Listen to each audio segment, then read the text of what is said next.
نحمده ونصلي على رسوله الکریم اما بعد۔ تجویدی قرآن پاک کا صفحہ نمبر 397، 22واں پارہ سورہ یاسین، آیت نمبر 1 تا 7 پڑھیے۔ اعوذ باللہ من الشیطان الرجیم۔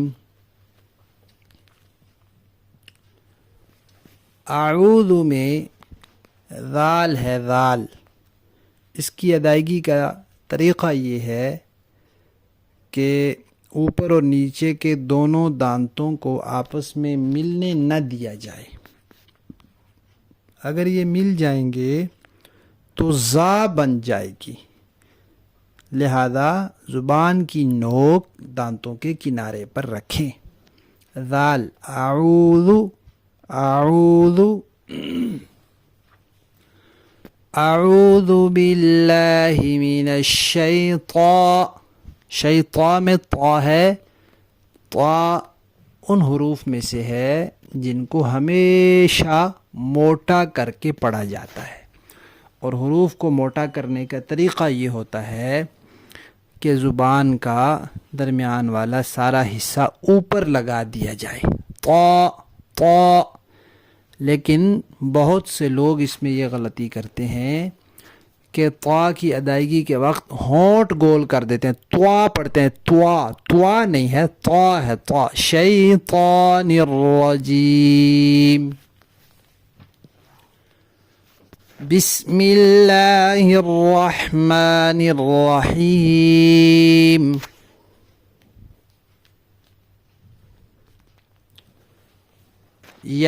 یاسین،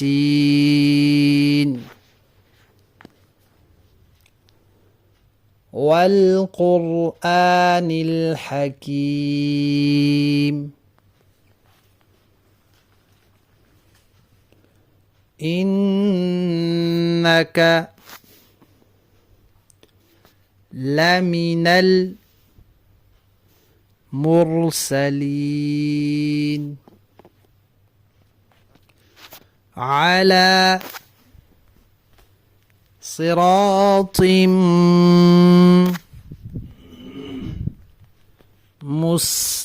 مستقیم، تنزیل العزیز الرحیم،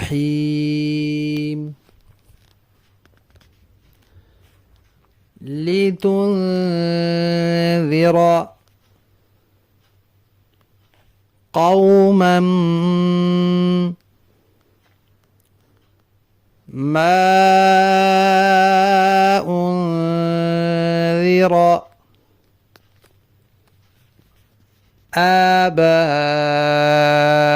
آباؤهم فهم غافلون، لقد حق القول على أكثرهم فهم لا يؤمنون۔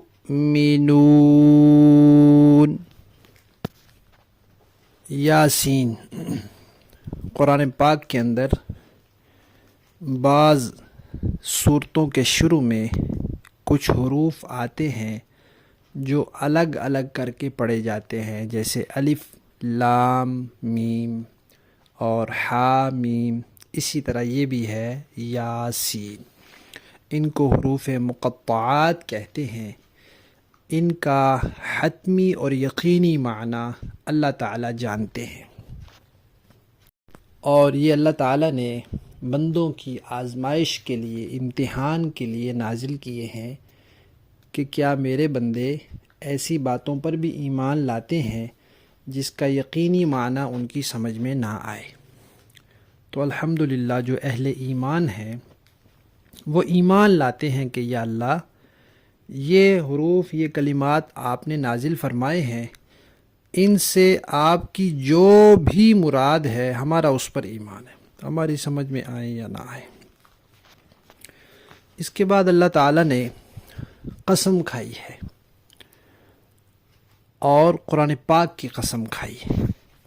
اللہ تعالیٰ تو سب سچوں سے بڑھ کر سچے ہیں، ان کو قسم کھانے کی ضرورت نہیں ہے، لیکن قرآن پاک اور نبی پاک صلی اللہ علیہ وسلم کی رسالت یہ اتنا اہم معاملہ ہے کہ اللہ تعالیٰ انسانوں کو جھنجھوڑ کر فرما رہے ہیں کہ قسم ہے قرآن پاک کی، اور یہ قرآن پاک بڑی حکمت والی کتاب ہے، بڑی دانائی والی کتاب ہے، اس میں بڑی حکمت والی چیزیں ہیں۔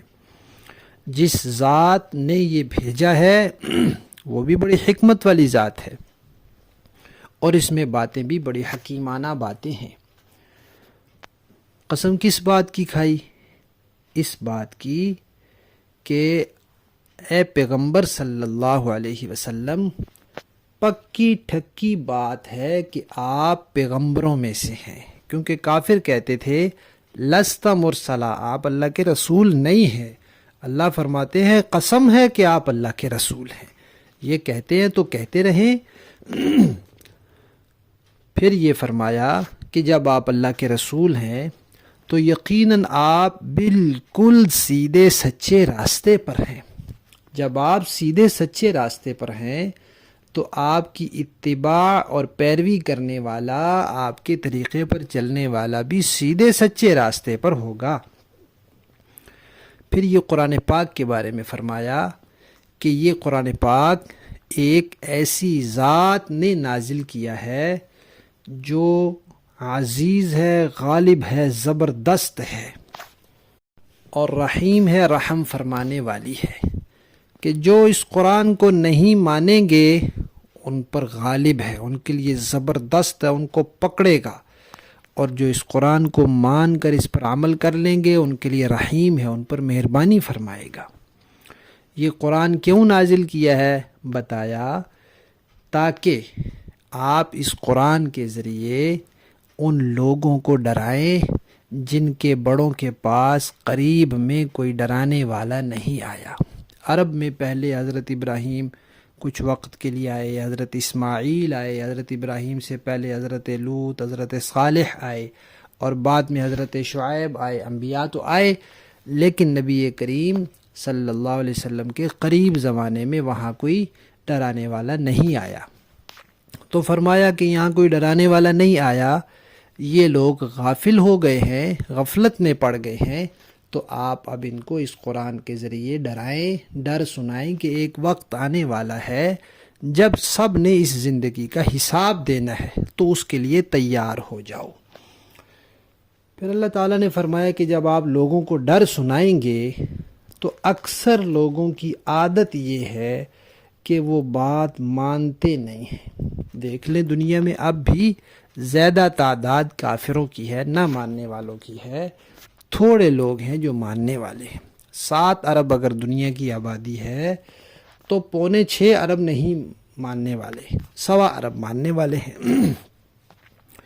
تو یہ فرمایا کہ جب وہ لوگ نہیں ماننے والے تو اللہ تبارک و تعالی نے تو یہ تقدیر میں لکھ دیا ہے کہ اللہ تعالیٰ لوگوں کو ہدایت کا موقع دیں گے، اس کا اختیار دیں گے، پھر وہ اپنی مرضی سے کوئی قبول کرے گا اور کوئی نہیں قبول کرے گا۔ تو اکثر لوگوں کے بارے میں یہ بات پہلے بھی ثابت ہوتی چلی آئی ہے کہ وہ ایمان نہیں لاتے۔ آیات کا لفظی معنی دیکھیے، یاسین یاسین والقرآن الحکیم، قسم ہے حکمت والے قرآن کی، انکا بے شک آپ لمن المرسلین رسولوں میں سے ہیں، علی صراط ایک ایسے راستے پر ہیں، مستقیم جو سیدھا ہے، تنزیلا یہ قرآن نازل کیا ہے، العزیز ایک ایسی ذات نے جو زبردست بھی ہے، الرحیم بڑی رحم کرنے والی ہے، بڑی مہربان ہے۔ لِتُنذِرَ یہ قرآن اس لیے نازل کیا ہے، لِتُنذِرَ تاکہ آپ ڈر سنائیں، قومن ایسی قوم کو ما انذرا کہ نہیں ڈرائے گئے آباؤہم ان کے آباء و اجداد، فہم پس وہ لوگ غافلون غفلت میں پڑے ہوئے ہیں۔ لقد پکی بات ہے، حقا ثابت ہو گئی، القول بات، علی اکثرہم اکثر لوگوں پر، کہ فہم لا یؤمنون وہ ایمان نہیں لائیں گے۔